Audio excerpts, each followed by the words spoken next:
Cuando se calma el bullicio de la ciudad y se van apagando las luces de la casa, se enciende la luz del entendimiento. Desde este momento comienza Puerto de Libros, Librería Radiofónica, programa que contiene todos sus elementos tipo A. Puede ser escuchado por niños, niñas y adolescentes sin la supervisión de padres, madres o representantes. Comienza Puerto de Libros, Librería Radiofónica. Bienvenidos a Puerto de Libros, Librería Radiofónica. Les habla Luis Peroso Cervantes, quien de lunes a viernes, de 9 a 10 de la noche, trae para ustedes este espacio a través de la Red Nacional de Emisoras Radio Fe y Alegría. 21 emisoras conectadas para llevar a sus hogares buena literatura, buenos libros, de vez en cuando algo de música, pero siempre un mensaje cifrado en esos barquitos de papel que llamamos libros, que son capaces de navegar por océanos intrincados, por mares cenagosos y quién sabe, por alguno que otro río del conocimiento que lo va a llevar a usted sin duda a una tierra prometida, a un mejor lugar, porque los libros nos transportan, son máquinas del tiempo, capaces de hacernos ir al pasado, de vivir experiencias de hombres y mujeres de hace cientos de años o de transportarnos al futuro con la imaginación de nuestros escritores. La noche de hoy estaremos emitiendo nuestro programa número 228 programas haciendo lo que amamos hacer y por eso nunca tenemos un arrepentimiento porque amamos lo que hacemos.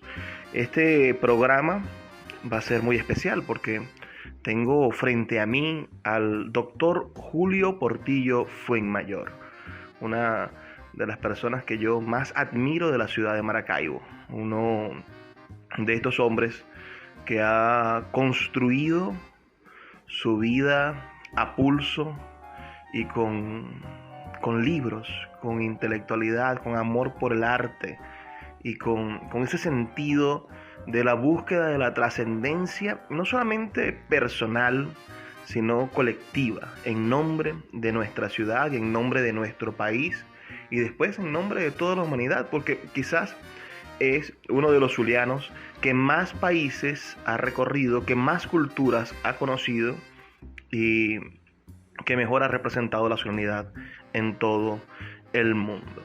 Con ustedes, Julio Portillo, no sé si quieres dar un saludo a nuestros oyentes. Sí, muchas gracias, Luis, por esta invitación. Verdaderamente que me siento muy complacido porque imagínate con lo que has dicho, 42 emisoras en todo el país oyen tus programas todos los días de lunes a viernes. Eso es una maravilla y más en estos tiempos en que la gente, por la pandemia que estamos atravesando, tiene que buscar escuchar qué está ocurriendo en el mundo o qué ha ocurrido en el mundo y evidentemente pues que tu programa recrea. Sí, pero Puerto de Libros es un esfuerzo y un sueño hecho realidad. Vamos a comenzar por tu infancia, Julio. La Maracaibo en la que naces es muy diferente a la que hoy vivimos y la Venezuela en general. Naciste en los albores de la temprana democracia.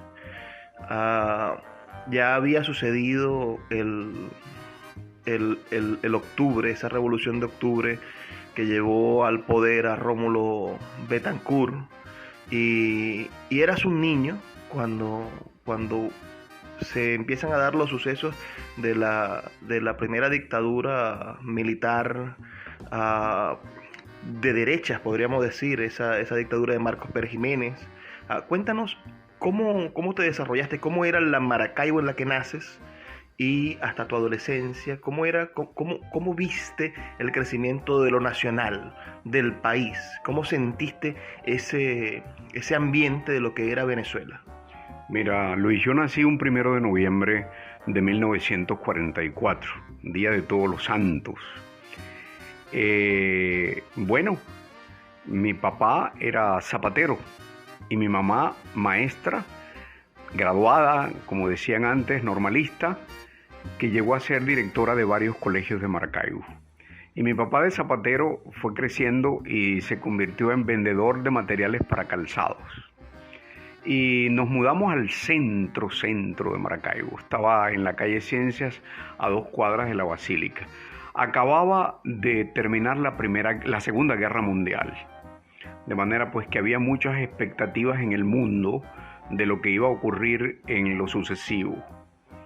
Y por supuesto, acababa de ocurrir el golpe de Estado contra Medina Angarita, que fue un golpe de Estado artero, que no debió ocurrir, porque Medina fue verdaderamente, Isaías Medina Angarita, uno de los mejores presidentes que ha tenido Venezuela. Cuando uno hace un inventario de los 4 años en que estuvo Medina en el poder, uno se queda asombrado de la cantidad de cosas que hizo. La cédula de identidad, el seguro social, la organización de escuelas, acueductos. Por primera vez el interior del país vio a un presidente de la República moverse por varias partes. Y Medina era un hombre muy sencillo. Iba a la playa con su esposa y sus hijos manejando él el carro. Lo veían caminar por la avenida Urdaneta hacia el Palacio Presidencial, hacia Miraflores, y prácticamente sin escoltas. Iba a su trabajo. ¡Qué maravilla! ¡Qué país tan civilizado aquel que teníamos para ese momento en Venezuela! El golpe yo creo que el propio Rómulo Betancourt y Acción Democrática reconoció después que había sido un gran error haber tumbado a Medina, porque aquellos jóvenes de la generación del 28 tenían impaciencia por llegar al poder. Y habían ganado el Consejo Municipal de Caracas con Luis Beltrán Prieto Figueroa y querían ya llegar a la presidencia de la República. Y les salió caro, porque se asociaron con unos militares, Llovera Páez, Pérez Jiménez, que después los tumbaron a ellos. Esa generación que tomó el camino fácil, digamos, enturbió la situación política venezolana que venía estabilizándose después de la dictadura de Gómez. Sí. Fue un golpe de timón, sin duda, ¿no? Que todavía Venezuela está pagando esas consecuencias, o la historia cambió definitivamente hacia allá. 1948 toma posesión el primer presidente electo por voto directo, secreto y universal, Rómulo Gallegos. Tú eras un niño. ¿Tienes algún recuerdo de Rómulo Gallegos o de esa democracia? Sí, yo he sido profesor de historia de Venezuela y he sido profesor de teorías políticas contemporáneas, aún lo soy en la universidad. Y por supuesto, no se puede decir que la Junta de Gobierno que presidió Rómulo Betancourt, a pesar de haber llegado al poder como llegó, no le dejara al país cosas positivas. Recuerda que se le dio el voto a las mujeres, se le dio el voto a los analfabetos, y por primera vez el voto fue directo. De manera que Rómulo Gallegos ganó con el 74% de los votos, y aquello fue un lujo. Imagínate tú que cultivas la literatura, el escritor de Venezuela, el que le habían traducido a varios idiomas sus novelas, Cantaclaro, Doña Bárbara, la brizna de paja en el viento, Sobre la misma tierra. Ese escritor ahora es el presidente de la República. Y por si fuera poco, el canciller de Venezuela era nada más y nada menos que el poeta moderno de Venezuela, Andrés Eloy Blanco, el de Aunque la Virgen sea blanca, píntame angelitos negros. De manera pues que vinieron delegaciones de todo el mundo para la toma de posesión. Se estaba encaminando Venezuela. Lamentablemente vino el golpe de Pérez Jiménez, Llovera Páez y Delgado Chalbó, que entorpecieron, Y ahí hubo una cosa lamentable, porque hubiéramos tenido también un presidente de lujo, que era Jovito Villalba. Jovito había sido el líder estudiantil desde el año 28, un líder querido con su partido Unión Republicana Democrática, un orador extraordinario. Tú que me estás preguntando cosas personales, yo cuando me fui de Maracaibo para Caracas, Monseñor Mariano Parra León, después obispo de Cumaná, me dijo: cuando hable Jovito en Caracas, llega una hora antes al auditorio para que no te pierdas nada de la mímica, la oratoria, la gesticulidad que tiene Jovito cuando está hablando. Y lo hice varias veces, y tuve la oportunidad de desayunar con él en Madrid, en una oportunidad en que fui a dictar una conferencia en la Universidad Complutense de Madrid. Bueno, voy a interrumpirte ahora para hacer un salto en el tiempo. Naces en el 44, tienes 14 años el 23 de enero de 1958. ¿Qué recuerdo tienes de esa toma civil de la democracia? Mira, el 23 de enero a las 2 de la mañana me despertó mi mamá y mi papá. Prendió la camioneta mi papá y salimos corriendo hacia la escuela Carmelita Morales, donde mi mamá era directora, a quitar el cuadro de Pérez Jiménez y quitar el cuadro de Doña Flor, que tenía que permanecer en las escuelas. Yo imagino que ahora, cuando esta gente se vaya del poder, tendremos que desmantelar en todo el país los cuadros de Chávez y de Maduro y de toda esa gente que obligatoriamente hasta en los tribunales los han puesto. Bueno, atrevidamente me fui a la Plaza Bolívar de Maracaibo para ver salir los presos políticos. Y aquí hay una cosa que pocos historiadores resaltan y que me parece que es una cosa sumamente importante. El año 1958, Venezuela batió un récord en el mundo. El 23 de enero cayó la dictadura, regresaron los exilados, salieron los presos políticos, se reconstituyeron los partidos y los sindicatos. Hicimos la campaña electoral y el 4 de diciembre teníamos electo el nuevo presidente. Eso no lo ha conseguido tan rápido, tan bien, sin muertos, civilizadamente, ningún país en el mundo. Y eso lo hizo Venezuela y lo puede volver a hacer. Bueno, vamos a hacer una pequeña pausa. Ustedes saben que cada 13 minutos tenemos que pausar para escuchar las campañas de Radio Fe y Alegría. Esta compañía de Jesús maravillosa que ha invertido 63 años de trabajo incansable por nuestro país. Así que pueden reportar su sintonía en este pequeño interín, en estos 2 minutos, al 0424 672-3597, 0424-672-3597 o a nuestras redes sociales, @Librería Radio en Twitter y en Instagram. Ya volvemos. Escuchas Puerto de Libros con el poeta Luis Peroso Cervantes. Síguenos en Twitter e Instagram como @Librería Radio. El poeta Luis Peroso Cervantes le acompaña en Puerto de Libros, Librería Radiofónica, por Radio Fe y Alegría, con todas las voces. Seguimos en Puerto de Libros, Librería Radiofónica. Les voy a narrar un poco el espacio en el que me encuentro. Hay una hermosa celosía de madera que hace que se filtren las luces en esta habitación. Todas las paredes están hermosamente decoradas con cuadros de gran formato. Y en la habitación contigua se encuentra una de las bibliotecas más grandes, hermosas y cuidadas que tiene la ciudad de Maracaibo. Es la casa del doctor Julio Portillo Fuenmayor. Y ustedes me dirán, bueno, danos más información de quién es tu entrevistado. Nuestro entrevistado del día de hoy es autor de una treintena de libros sobre diferentes temas, sobre todo sobre ciudades del mundo y disciplinas artísticas. Del Zulia es autor de una obra magna llamada El Zulia, la primera patria. Un bellísimo libro que recoge de principio a fin el por qué sentirnos orgullosos de ser zulianos. Pero no solamente ha escrito sobre el Zulia, también tiene libros sobre las relaciones diplomáticas de La Habana, tiene un libro maravilloso, hermosísimo, sobre la historia de la ciudad de Santo Domingo, tiene un libro sobre Panamá, tiene un libro sobre Brasil.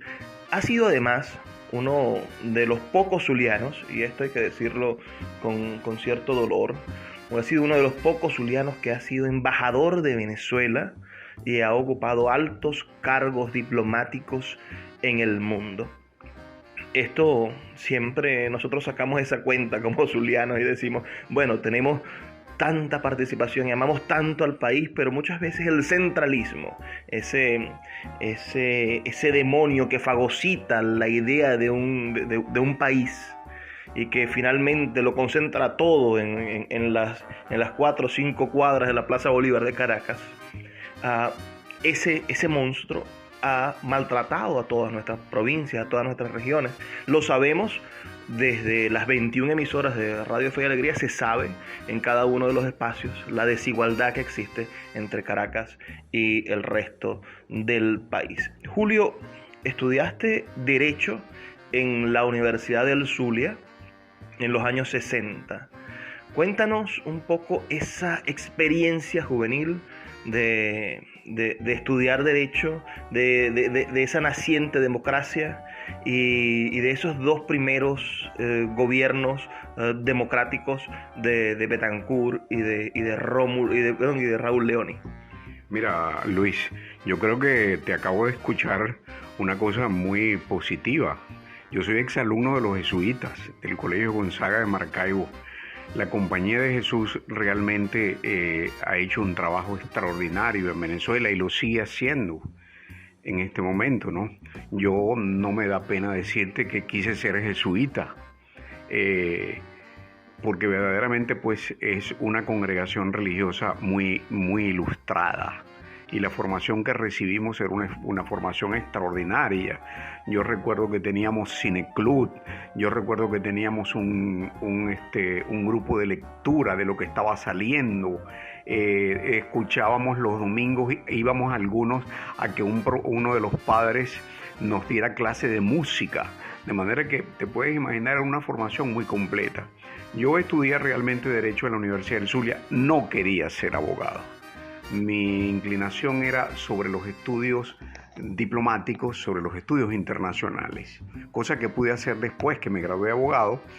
Me gradué de abogado y en la Universidad del Zulia fui vicepresidente, candidato a la presidencia de la Federación de Centros Universitarios, pero quedé de vicepresidente y al graduarme me fui a Europa, 2 años a París y 2 años a Roma a hacer posgrados en ciencia política.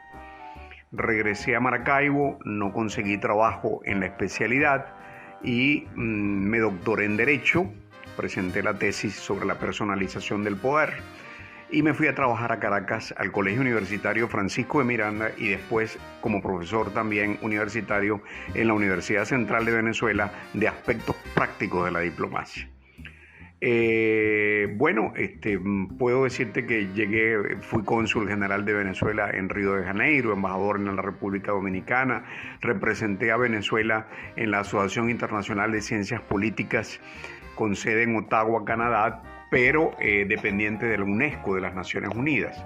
Y he dado cursos sobre diplomacia en el Instituto Diplomático de La Habana, en la Universidad de Brasilia, en la Universidad Complutense de Madrid y por supuesto también en la Universidad Católica de Santo Domingo y naturalmente en la Universidad Central de Venezuela.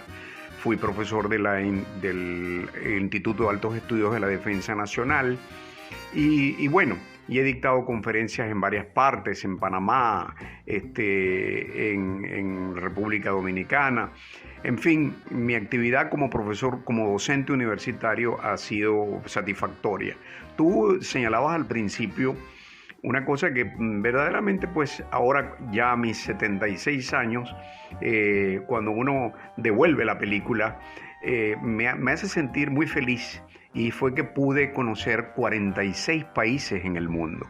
Cuando estuve de estudiante en Europa, había los aviones charter para estudiantes y cada vez que había un proyecto me iba y fui a conocer Rusia y fui a conocer casi todos los países europeos.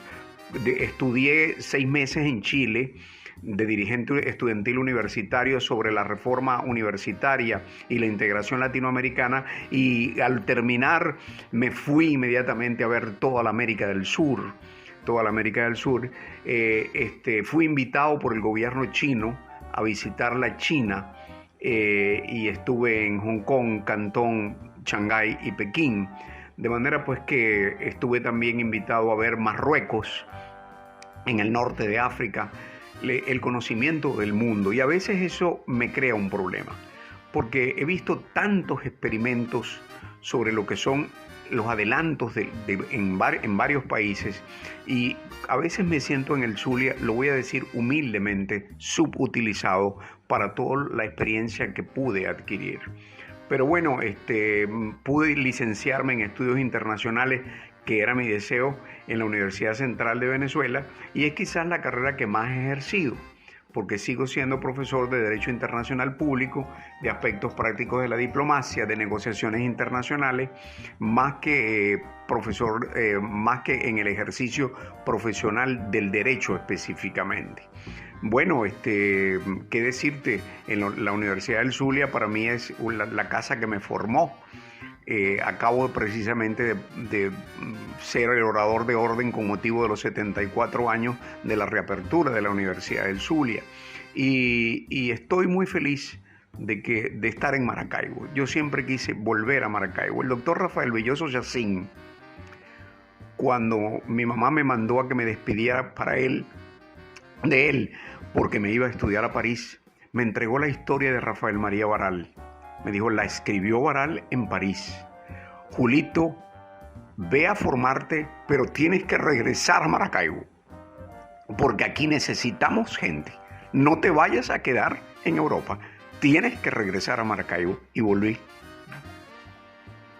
Tener este compás desde los años 70, bueno, finales de los 60, hasta hace poco, este año pasado, viajaste a Roma. Y pasaste también en el diciembre en varios países. Has tenido el privilegio de ver al mundo cambiar. Tu vida ha sido también el tiempo en el cual se ha convertido el planeta Tierra, la humanidad, en otro planeta Tierra. Ya no existe la Unión Soviética, se acabó la Guerra Fría, la política internacional cambió definitivamente, ya el método Kissinger no existe para solucionar problemas. Cuéntanos, Julio, esta quizás es una pregunta complicada o difícil de concentrar. ¿Cómo crees que el mundo ha cambiado en estos 50 años? Tú que lo has visto cambiar. Mira, yo no creo que haya pueblos ni razas superiores. Yo creo que tan inteligente puede ser un catirito norteamericano como un negrito del África. Lo que sí hay, Luis, son pueblos superiores. Y en mis viajes por el mundo, una de las cosas que admiro aún es a Alemania. Un país que pierde la Primera Guerra Mundial, que pierde la Segunda Guerra Mundial, ¿no? Que lo dividen y le ponen un muro y se lo reparten, y que hoy está prácticamente como el primer país de Europa. Tenemos que quitarnos el sombrero y decir que sí hay pueblos superiores, y que si con algún pueblo nosotros nos debimos aliar para buscar la aceleración del desarrollo, es con Alemania. Realmente pues es un país que admiro mucho. Que admiro mucho. Le veo Venezuela puede en este momento, cuando pase el régimen que tenemos en este instante, que tanto mal le ha traído a Venezuela. Imagínate cómo lloramos al saber que después de haber sido un país petrolero, hoy Venezuela no tenga gasolina. Cualquier país, pueblo del mundo, por ese solo detalle, hubiera cambiado de gobierno, hubiera cambiado de régimen, y estamos prácticamente hipnotizados. estamos prácticamente inmóviles, ¿no? Como que si estuviéramos aletargados. Aquí no está ocurriendo absolutamente nada, prácticamente, y ocurren diariamente fenómenos políticos dificilísimos. Bueno, yo creo, tengo mucha fe en que especialmente el Zulia, si logra obtener del próximo gobierno y toda la provincia venezolana la autonomía, un auténtico federalismo, podamos empezar a contratar cosas directamente con el apoyo del Congreso Nacional, si quieren la autorización, pero que sean los pueblos del interior los que con sus necesidades digan, por ejemplo, nosotros tenemos el Zulia, que tiene petróleo, carbón, salida al mar, Sierra de Perijá, con minerales que van desde el uranio hasta el ámbar. Somos los primeros productores de uvas de mesa, de tomate, de guayaba, de mangos, de plátanos, de cacao porcelana. Bueno, este Zulia no se puede quedar atrás. Nosotros tenemos que entregarle nuestras islas, todas, San Carlos y Zapara, por lo menos a asesores holandeses para que nos las pongan a la altura de Aruba, Curazao y Bonaire. Tenemos que contratar a los japoneses para que nos pongan la red viaria, la red ferrocarrilera en todo el estado.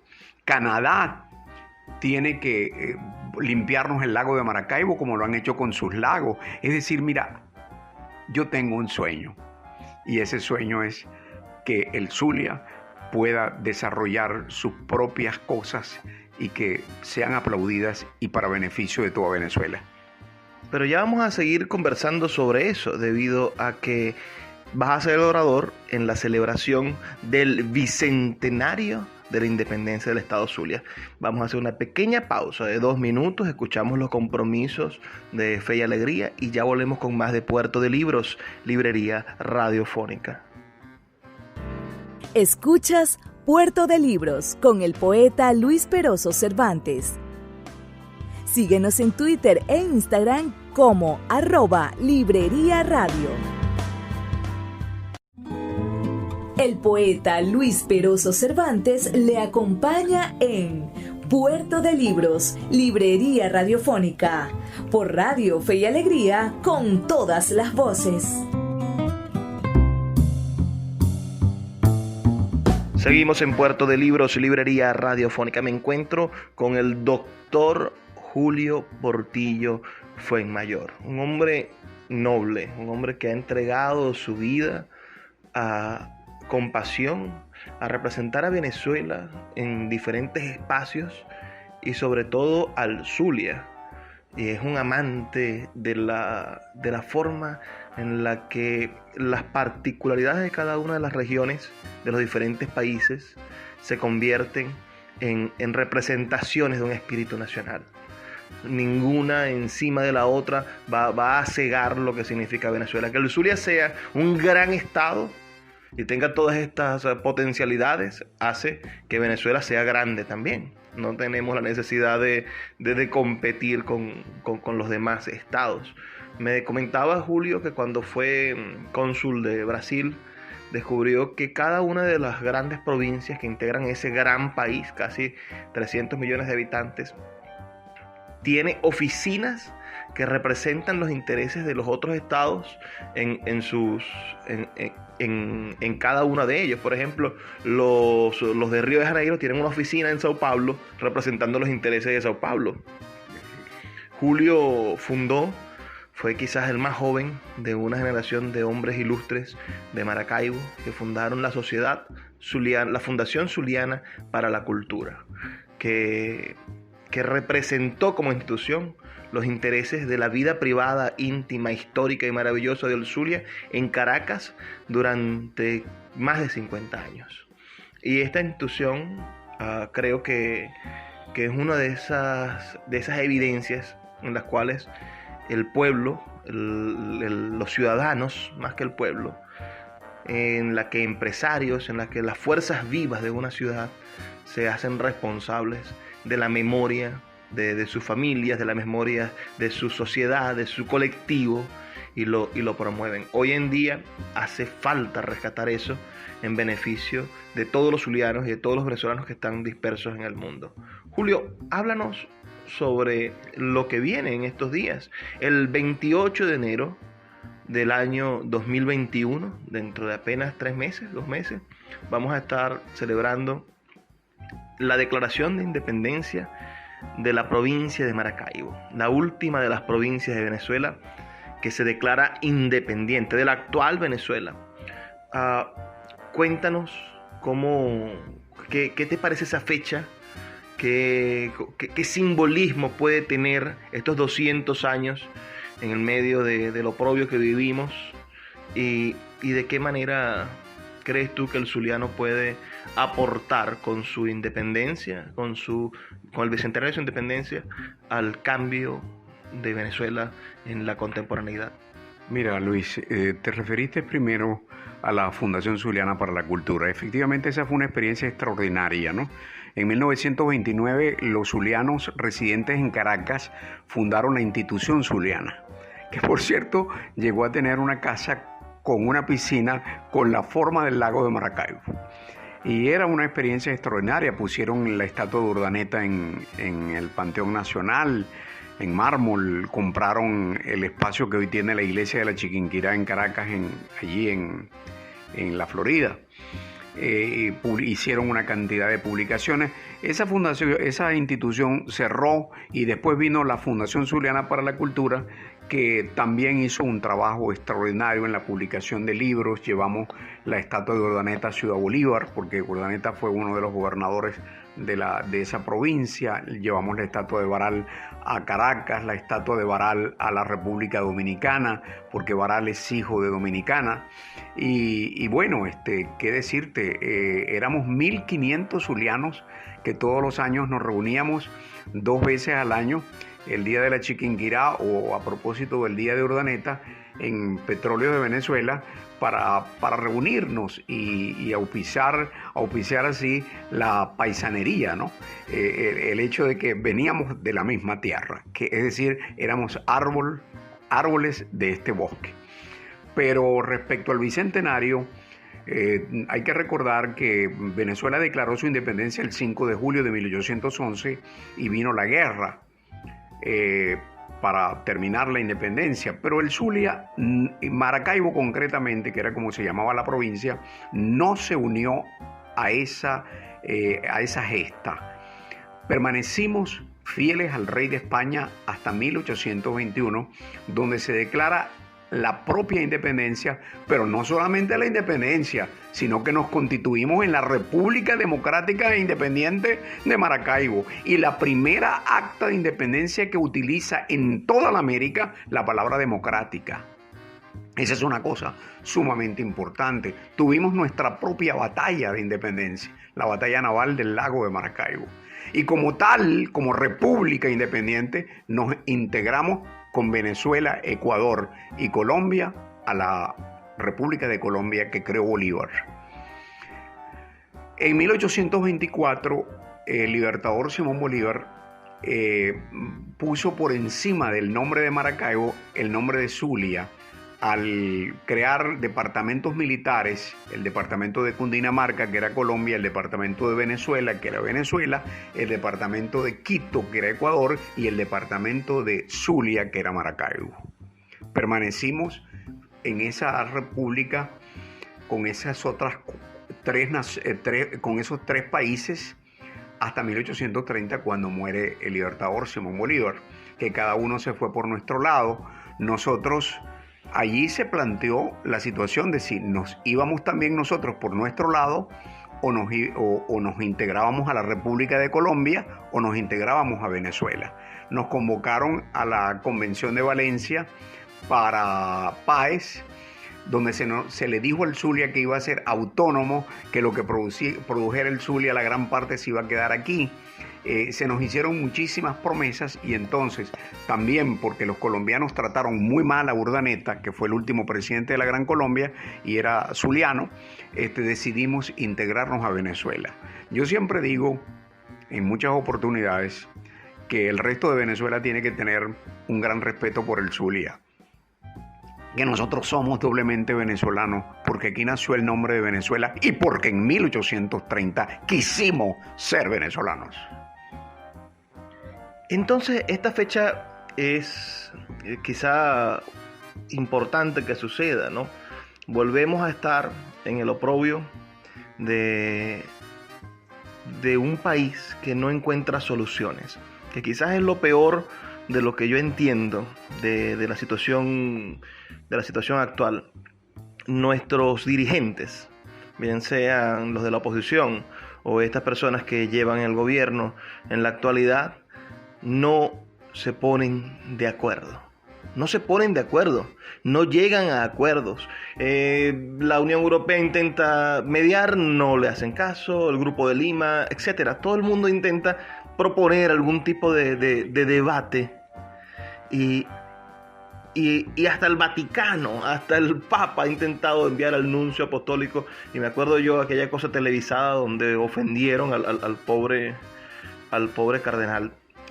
Julio, ¿cómo crees tú que la idea de la independencia del Zulia, de este bicentenario, podría ser agorera para el cambio de estos tiempos inauditos en los cuales pareciese que todo el pueblo está sufriendo, pero quienes lo representan le dan la espalda del sufrimiento? Mira, nosotros tenemos que recobrar el gentilicio venezolano, la inteligencia venezolana.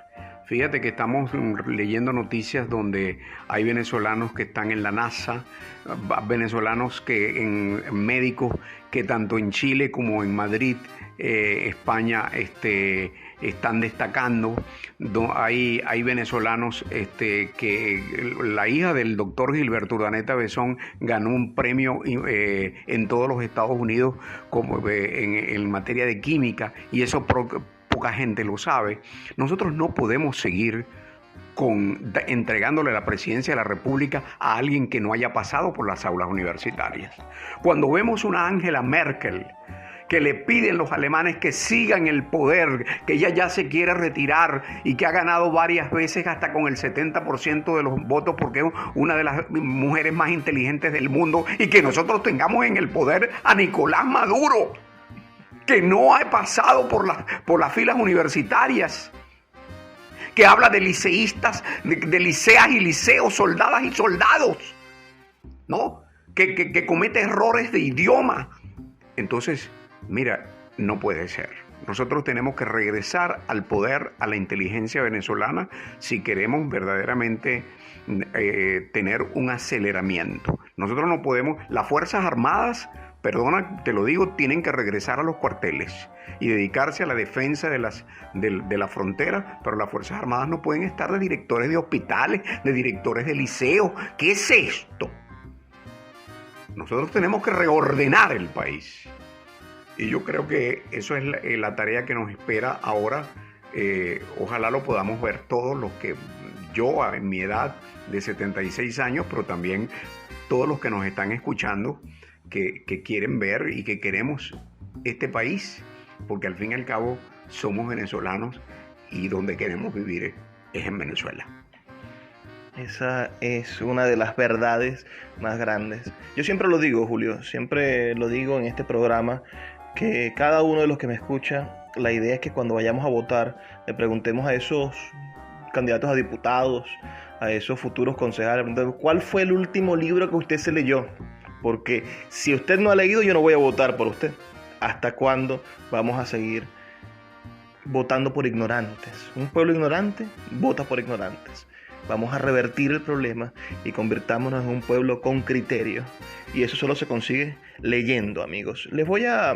En este minuto que queda en este segmento, voy a comentarles un asunto que para mí fue muy doloroso. Julio Portillo resultó electo con un concurso en plena lid, en buena lid, como cronista de la ciudad de Maracaibo. Fue electo por un jurado conformado por intelectuales de todas las áreas, porque había también representantes del gobierno prooficialista de la gobernación y estaban representantes de las universidades, representantes de las academias. Y es electo Julio Portillo entre 8 candidatos también, todos estupendos intelectuales de la ciudad con grandes libros. Con la mala suerte, digamos, que perdimos la alcaldía de Maracaibo ese año en que él es electo, y al año siguiente toma posesión el señor Willy Casanova como alcalde chavista de la ciudad de Maracaibo. Este señor y su consejo municipal cometieron el exabrupto de destituir o de jubilar o de sacar a Julio Portillo del cargo para el que había sido electo para 4 años como cronista y nombrar a dedo a un nuevo cronista. Eso nosotros lo denunciamos en su momento y lo seguimos denunciando en el sentido en el que la ciudad de Maracaibo merece que sean intelectuales de la talla de Julio Portillo, como esos hombres y mujeres que están en el mundo dejando el nombre en alto de Venezuela, sean nuestros representantes, nuestros historiadores, sean las autoridades que desarrollen el progreso del país. Vamos a hacer una breve pausa de 2 minutos, volveremos a nuestro último segmento y ustedes podrán constatar en el siguiente tema, bueno, este talante, además de maravilloso orador, que es el doctor Julio Portillo Fuenmayor. Escuchas Puerto de Libros con el poeta Luis Peroso Cervantes. Síguenos en Twitter e Instagram como @Librería Radio. El poeta Luis Peroso Cervantes le acompaña en Puerto de Libros, Librería Radiofónica, por Radio Fe y Alegría, con todas las voces. Seguimos en Puerto de Libros, Librería Radiofónica, este espacio que hacemos con tantísimo cariño todos los días, de lunes a viernes, de 9 a 10 de la noche, por la Red Nacional de Emisoras Radio Fe y Alegría. Recuerden que pueden enviar sus comentarios al 0424-672-3597 con nuestras redes sociales, @Librería Radio. Julio, recientemente el cronista espurio de la ciudad de Maracaibo, el señor Ildefonso Finol, nombrado a dedo por un alcalde por simples motivos políticos, propuso que la ciudad de Maracaibo cambiase su escudo de armas. Eso, porque además ese escudo tiene un lema, ¿no? Dice: la muy noble y leal ciudad de Maracaibo. ¿Cuál es tu opinión como cronista verdadero de esta ciudad sobre esa propuesta del alcalde de Maracaibo de cambiar el nombre? Y también me gustaría, aprovechando que ha sucedido hace unos pocos días, ¿qué opinión tienes sobre el absurdo de cambiarle el nombre a la autopista Francisco Fajardo por Huaycaipuro? Nosotros, Luis, no tenemos que aceptar de que nosotros somos, de que lo que ocurrió con el descubrimiento de América no fue, como quiso decir Chávez, un enfrentamiento de indios con conquistadores, de rebelión indígena. Yo siempre le he querido dar a ese hecho del descubrimiento de América el de encuentro de dos mundos. Y evidentemente que todos llevamos en la sangre, en sangre española, sangre india y sangre negra, ¿no? Y no todos los españoles que vinieron aquí fueron malos. Hubo españoles que dejaron su impronta. Por ejemplo, Alonso de Ojeda. Alonso de Ojeda, cuando uno estudia a ese personaje, está en presencia de un individuo noble. Además, pocos saben que a él se debe el mestizaje latinoamericano, o hispanoamericano, si quieres decir, porque él se casó con una india y la llevó a España y se la presentó al rey. Y estaba orgulloso de su mujer, ¿no? De manera pues que, mira, nosotros no podemos estar en este momento devolviendo la película para ensangrentar otra vez el país. Nosotros tenemos que valorar a quien necesite ser valorado, como el caso de Francisco Fajardo, o saber pues que Venezuela tiene hechos históricos que le debe ver en cada hecho histórico la parte positiva, no la leyenda negra, sino también ver las cosas positivas, como te estoy diciendo, que existieron en nuestra historia. Yo te he referido al caso de mi sustitución como cronista de Maracaibo, ¿no? Los cronistas son los que llevan el pulso de la ciudad. Los cronistas en todo el país son los que llevan la memoria de la ciudad. Y para eso hay que tener un sentido objetivo. Yo tan pronto fui cronista, le asistí incluso a actos al actual alcalde de Maracaibo, ¿no? Para que se viera que yo tenía que ser un hombre plural. Le alabé incluso las primeras acciones que tuvo con la limpieza del centro de la ciudad, ¿no? La reconquista del urbanismo, de la cara de Maracaibo, ¿no? Pero mira, no se puede dirigir a un país como lo han dirigido en muchos países, en las partes donde ha estado el comunismo en el poder. Fíjate, por ejemplo, cuántos artistas cubanos de la talla de Celia Cruz, Olga Guilló, La Lupe, ¿no? Blanca Rosa Gil, todas esas artistas cubanas extraordinarias que todavía la música de ellas se sigue escuchando, ¿no? Y que las hayan sacado de Cuba y que no les hayan hecho ningún reconocimiento, ¿no? ¿Cómo vamos nosotros a eliminar, como se pretende incluso en Venezuela, a sacar del panteón a Páez, ¿no?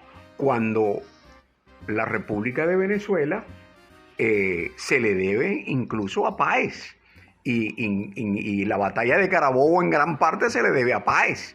Entonces hay que ver las cosas positivas de la gente, ¿no? Bueno, yo te digo honestamente, para la historia de la ciudad, lo que se hizo conmigo fue un acto vil. Yo le dejo a la historia el que juzgue a este alcalde y a los concejales que cometieron ese acto tan desagradable, ¿no? Tan vil.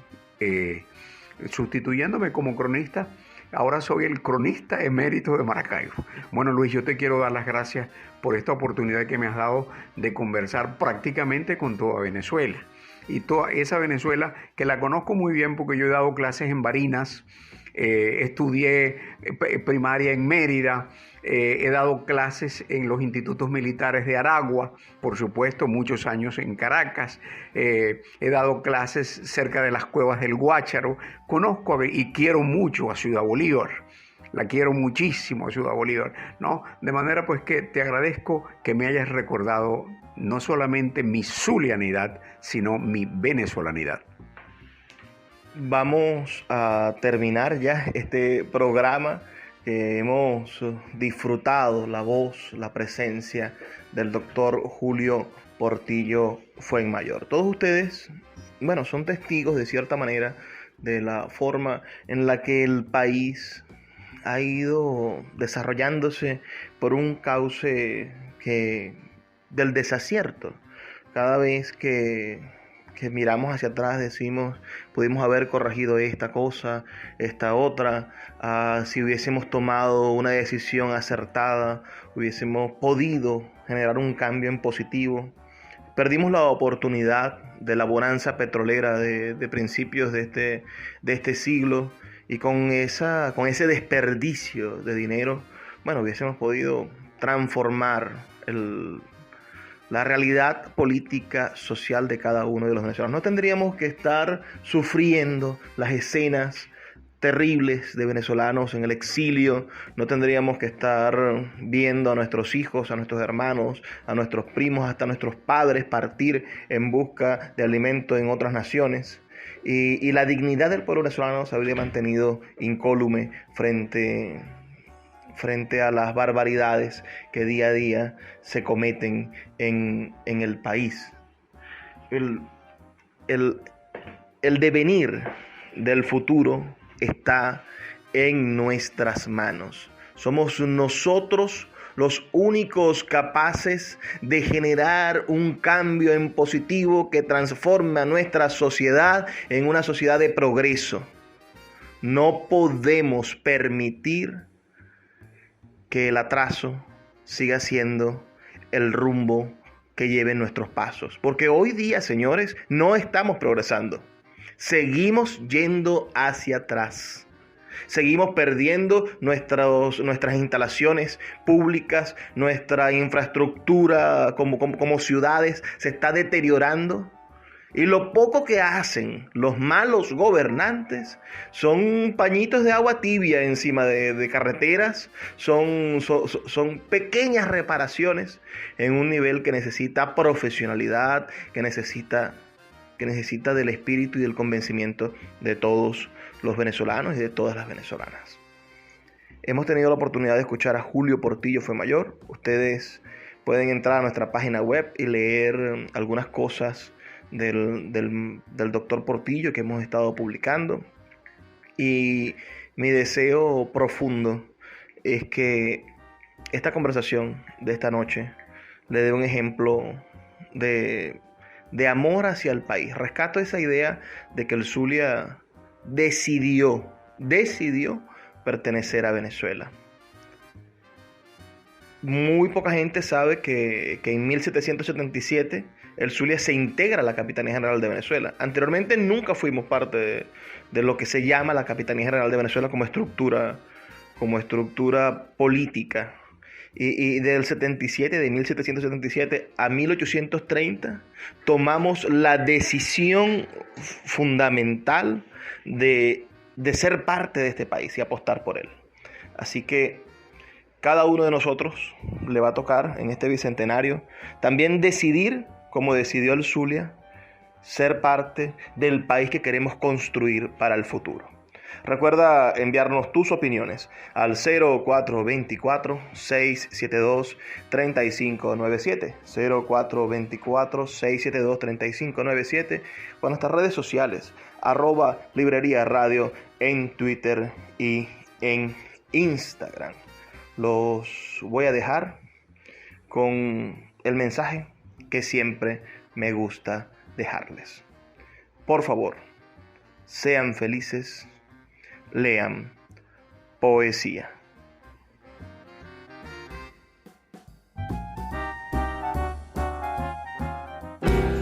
Sin publicidad, tu marca o negocio está en desventaja frente a miles de emprendedores que sí hacen uso de los medios para dar a conocer sus productos. Puerto de Libros, Librería Radiofónica, te ofrece el mejor paquete publicitario para tu empresa. Un anuncio mid-roll en mitad de programa de 30 segundos, menciones en Twitter e Instagram, emisiones diarias en las 21 emisoras de la Red Nacional de Emisoras Radio Fe y Alegría, más la presencia en 25 plataformas de podcast a nivel mundial. Además, colgamos un anuncio permanente en nuestra página web. Únete a nuestro selecto grupo de patrocinantes y garantiza que tu marca o negocio tenga presencia diaria y constante ante miles de personas.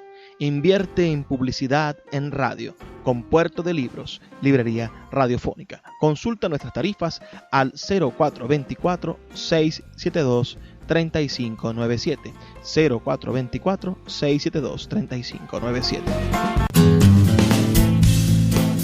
Sultana del Lago Editores es una empresa zuliana de servicios editoriales. Nuestro catálogo tiene más de 100 títulos de autores nacionales e internacionales. Además, somos la única editorial que presta servicios de impresión bajo demanda en Maracaibo. No necesitas invertir en grandes tirajes. Tus lectores pedirán tu libro, nosotros lo imprimiremos y tú obtendrás regalías. Por ello, también editamos internacionalmente en Amazon y Google Play Books. Conoce más en nuestra nueva página web www.sultanadelago.com o siguiéndonos en Instagram como @sultanadelago.